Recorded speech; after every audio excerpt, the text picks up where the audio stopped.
Welcome back to Season 2 of This Modern Brand, the podcast where we pull the curtain back on some of America's most influential brands to break down their strategies, values, and innovations. I'm your host, Jason Parks, and we are thrilled to be back. Today, we're debuting Season 2 with an amazing cast of media professionals here at BarkleyOKRP.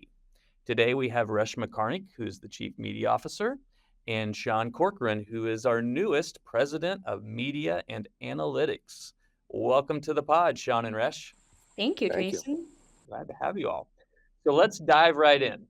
So Sean, you're the newbie here. You recently joined BarkleyOKRP as President of Media and Analytics after an impressive tenure at Media Hub. I'm interested in what attracted you to this new role, and how do you see your previous experience shaping the future of BarkleyOKRP's media operations? I think for me, looking at the media landscape today and where things are moving, we kind of went through a couple of phases where, we were doing the online, offline thing for a decade and then kind of moved into now everything's digital. I was working for a big holdco. I love them. I had a lot of, a background that had come out of working with a creative agency that then went independent into a media agency that was creative.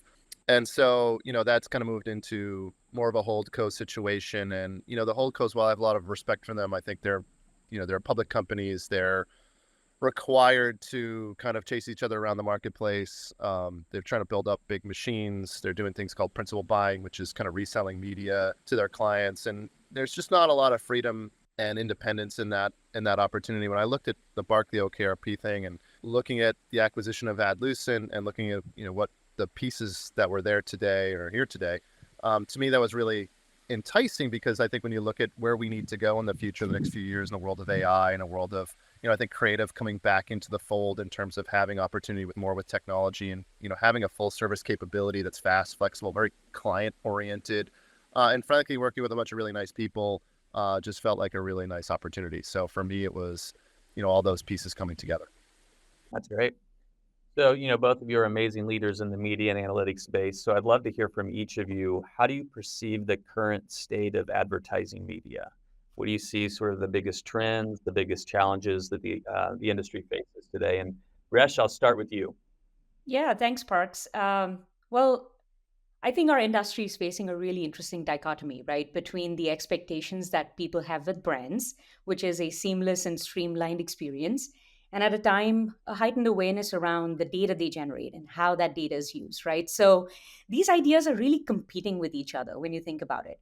Now, technology can play a solution, but we also see brands are going back to basics, investing in mass channels, attention grabbing moments, and there is a focus on a contextual environment in which an ad shows up. The bigger challenge, according to me, is that marketers are also still grappling with how to balance long term brand building with short term performance. We see that a lot today, right? So they continue to face the pressure with doing more with less, but too great of a focus on performance can actually inhibit how the brand grows long term. And, that's a performance impact you won't just see in your day to day channel performance, but your baseline business performance as well. So at the end of the day, to consumers, you're one brand. So you need to act like it and think holistically about your media and advertising versus siloing out brand versus performance. Yeah, that makes total sense. And even in my role as chief growth officer, as I'm seeing RFPs come across the transom, it is interesting how you do see those swings. So for many years, it was all about building the big brand. And then the last few years, it's been more about performance. And now, to your point, you're starting to see a swing back. So it's just interesting how it changes and how, ideally you find that perfect balance between the two. John, I'd love your take. What do you see as the biggest trends and challenges facing the industry today? I think the industry is just being completely remade. I mean, we live in a world of, it's not, when I think of media, media is not what we thought of in the past. It is big platforms, big tech, right? Like these are people opening up, everyone's picking up their phone now. That's media. They pick up their phone and they look at TikTok, they look at Instagram, they look at, to some degree, Facebook. They're looking at, they're searching at Google. They're using, different apps for those things. And those apps are algorithm driven, they're AI driven, they're curating experiences for you. We kind of all live in bubbles now. We talk about fragmented media, but really what it is, we're all using the same applications to some degree. YouTube's still a monster. It's actually the biggest application in connected TV and smart TV and streaming, but we're all using them very differently. And I think having that ability, everything Resh said is exactly right, where we're coming from this world where people want to do, upper funnel versus lower funnel, instead of looking at your brand and saying, how do we live in this world where everyone is opening their devices and experiencing things in a personalized, AI-driven, curated manner? How do you have reach and scale? Like, I've had this conversation with people at CPG. How do you move all the laundry, bottles of, all the bottles of laundry detergent or whatever it is off the shelves, or get people to order something online, or whatever it is? How do you do that at scale when the machine is built very differently? I think advertising itself, when you look at it, I've asked questions in surveys, what are the most, recent ad campaigns you recognize? I've seen large swaths of people say they don't recognize them at all. What they're seeing is coffee tables they might want to buy on Instagram because they've been looking at coffee tables across the world. And that's very relevant, but we're missing that piece where you can have a relationship at a cultural level with people. And that's really, that's really big deal, I think, is when brands can build those larger cultural relationships at mass. So to figure out how to do that, to me, is the big trend. And that requires incredible complexity management. And I think that, to me, is where it comes in, whether it's data management, working across platforms, figuring out how to engage with customers, which customers to do it with, how to address them, how to do it at mass, how to do it precision, and then how to measure it all, because you're going to get those questions more and more from clients. Is like, I can see dollars going in, I can measure in 100 different ways, but not one good, real way across the board. So to me, it's this complex management of a world that I don't think we're talking about, which is a very different platform-oriented world where people live in all their little bubbles. That's great. Reshma, with your role as Chief Media Officer, how do you see the role of media evolving with the latest decision from Google about cookies, which seems like it changes every 6 months? So what are you doing at BarkleyOKRP to prepare for the future of data privacy and tracking, and how are you thinking about that? Yeah, it's a perfect segue from what Sean just said, right? Everything about data. Now, we don't believe that we let up on the gas in preparing and pushing for a cookieless solution. Just because Google reversed course, which it has been doing for a while now, the fact is that cookies only represent a portion of digital advertising today, right? And are not really providing agencies and marketers with a complete view. So, brands and marketers should actually remain vigilant and fight that urge to become complacent and rely on any single method, whether it's cookies or consent based solutions. So, a multifaceted approach to audience data that leverages both first party data, alternative identification methods, creates that diverse and adaptive strategy, according to me. And that will allow for reliable and predictable outcomes as we all accommodate the world of privacy and changing regulations and all of that, right? Now, I also expect the government regulations to eventually catch up and force the advertisers' hands a little bit. Something we are seeing today in healthcare quite a bit, and select states. So brands need to continue to look at measurement solutions that provide a holistic view of media's contribution to business. I think brands should invest in econometric models to get a better understanding and allow them to triangulate those signals of what's working and what's not working. So in my humble opinion, we shouldn't let up the gas on the pedal. Like, I think we should be continuing to look at solutions which are alternative ways of, you know, the post cookie world or whatever it is. Got it. So I need you both to grab your crystal balls, polish them up right now, and I'm going to ask you to play the role of Nostradamus here. Looking ahead, what do you think the media landscape is going to look like in the next 3 to 5 years? What technologies or shifts in consumer behavior do you think will happen and have the most significant impact on how brands reach their audiences? John, I'll start with you.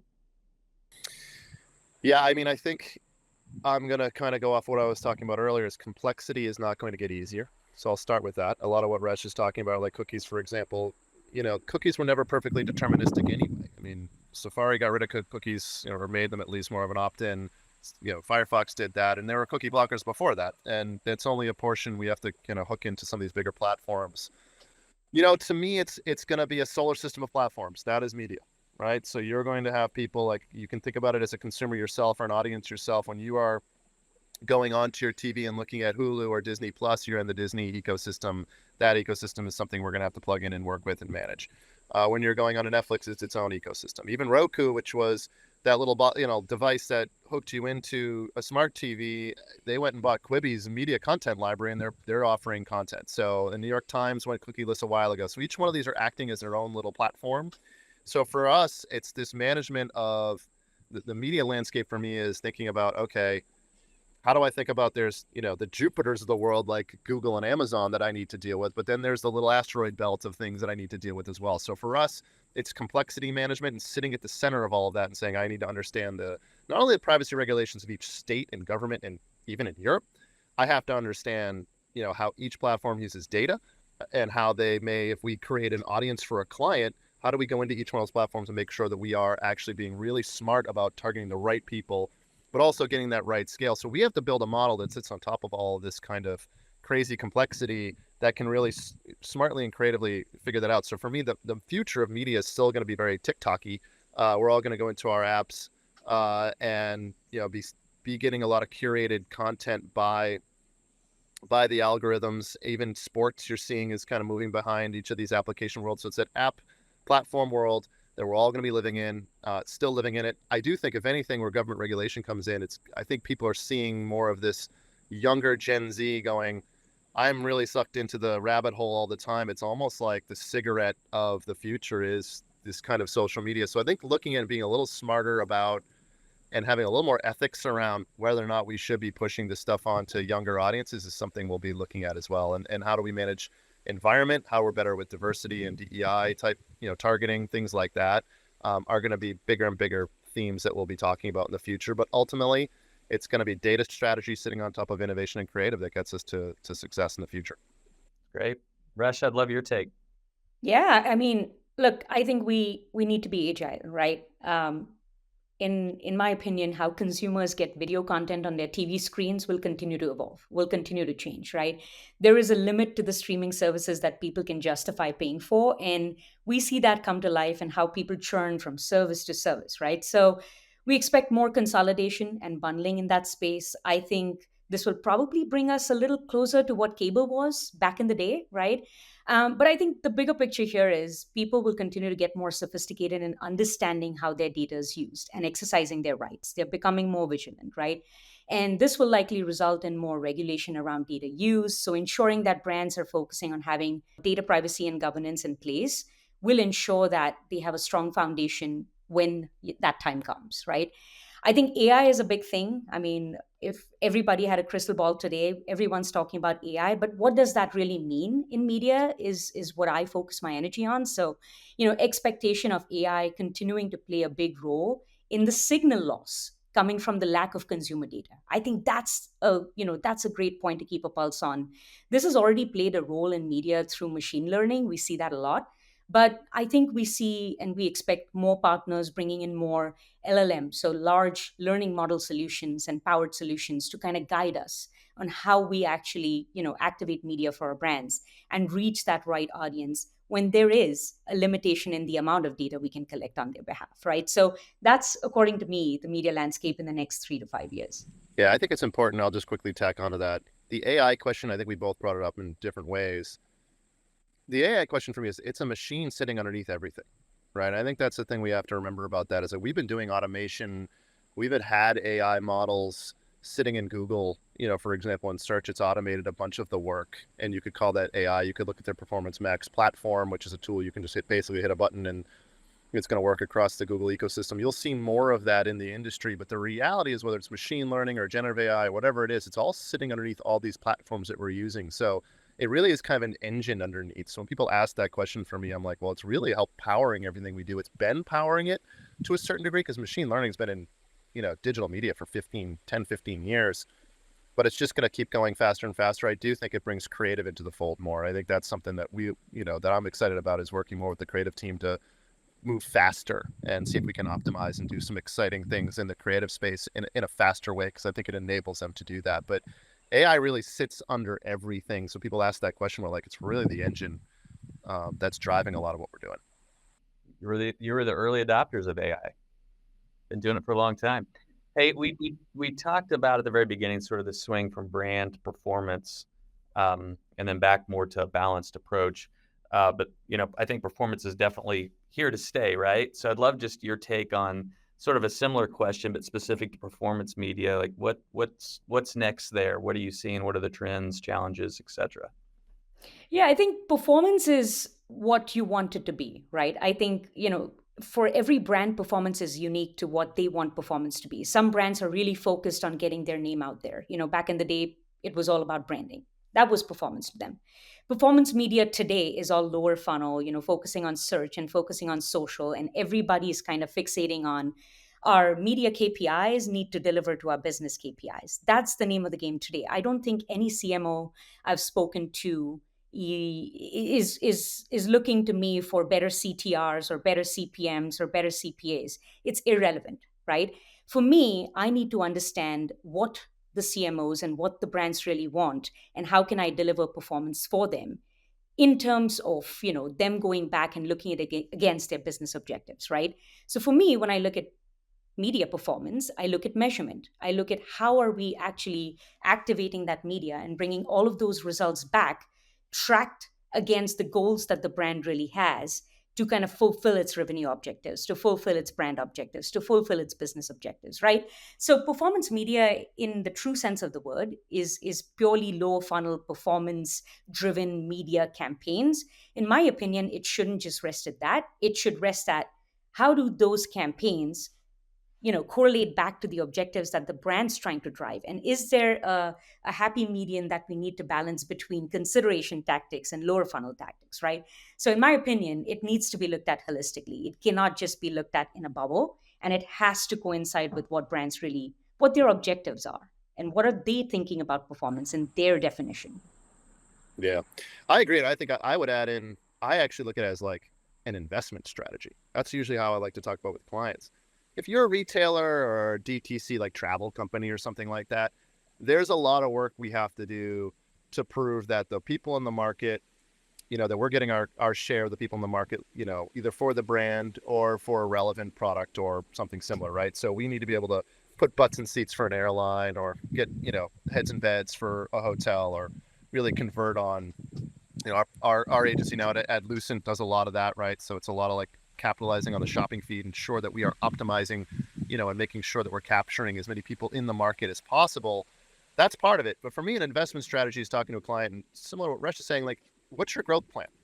Do you want me to work within the people that are in market today, or that are loyal to your brand? I would tell you, don't bother spending your money on people that are loyal to your brand. Like, if they're going to convert anyway, we always want to look for incremental growth. So what's the incremental growth, and how much are you willing to invest in that? And we're going to do the best damn possible thing to do. But if there's someone looking to book a hotel, for example, right now in the location that you have, and they're interested in your brand, we're just nudging them over the finish line. That's important. That's performance media. That looks really great on a spreadsheet. That's like, oh, I got the 5-to-1 ROI, ROAS, whatever you want to call it.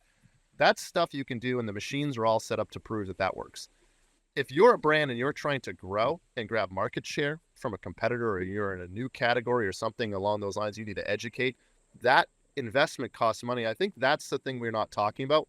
We have to first talk about what are we trying to do, and recognize that some things just cost more than other things in the marketplace. And what is that objective? Then once you have that conversation, I think you can then start having the conversation around how do we connect the funnel? Because it's not really like, we do a bunch of ads for a month or a couple months, and all of a sudden someone starts searching and they buy. That's not really how humans work. We have to think about how the humans work. And the humans work around, are we really targeting the right group of people that are closer to making this purchase or not? And then are we really trying to shift? I've worked with brands that have tried to shift from, one older customer to a younger customer. They brought their product along. Now we have to invest in the story and getting them to actually buy into that, along with everything else they're doing in marketing. That's a different conversation. It goes to what Resh is saying. You have to then set up your KPIs and your measurement around all those things and look for the correlations and relationships. Some of that's modeling at a broader level. Some of it requires patience, even in a world where we're getting a lot of engagement back. Some of it we can make sure that we're converting and doing the best damn possible job of converting those in the market right now. And then working up our chain and saying how far up the chain do you want to go and how much are you willing to invest. But you have to recognize that people who have not considered your brand, or don't know your brand, or even your product or category, if we're trying to expose them to that, or haven't thought about it in a long time, that's going to take some time and investment to get there. And we can show you now with more data that we're getting them there. It's not just some BSE thing where we're going up the chain, but to upper funnel, but it's actually something that's an investment. I think when you have that investment conversation, it changes. And then a lot more of the data is coming along today where it's messy, but we can get to a place where we can show you that the investment pays off. So finally, for each of you, I have one final question.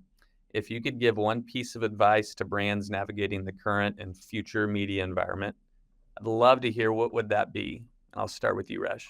Yeah, I mean, you need to think about media holistically, right? Brands do need to think about media holistically. At the end of the day, to consumers, you're one brand, like I said before. So you need to act like it and think holistically about your media and advertising versus siloing out that brand and performance, right? So you need to make sure that you're investing in the right measurement solutions and that you can allow yourself the time to monitor all of that and see that growth. To what Sean was saying before, some brands don't have that brand resonance. They need to make themselves sticky first, right? So you need to look at that journey and the timeline that's needed to make that journey happen, right? So you cannot go from a 0 to 100 full throttle in a minute. You have to prepare, you have to have a roadmap, and you have to have these honest conversations with your CFOs and your CEOs and internally amongst yourselves as brands. What is it that you want to do? And look at yourself holistically rather than fixating and focusing just on revenue and immediate revenue. Sean, what would your one piece of advice be? Yeah, I'm going to give it one, but I'm going to give it two parts. So I'm going to cheat. There you go. Is, I think a lot of what BarkleyOKRP says in terms of the red thread makes a lot of sense to me in the sense that, listen, humans are humans. You need to bring the brand to those humans and the products to them in a way that they're going to want to love and have that story to tell, so you can truly engage with them across the whole journey and the full experience. I think that's really critical. I don't think there's anything new about that in the sense that that's what we've always been doing. It's like, do you have a great brand? Do you have a great product? Do you know who you want to engage with? And let's make sure that we connect those dots in the best possible way. When it comes to the advertising side and going out into the marketplace there, I think something similar to what Reshma said, but slightly different, and said, we need to make tough decisions.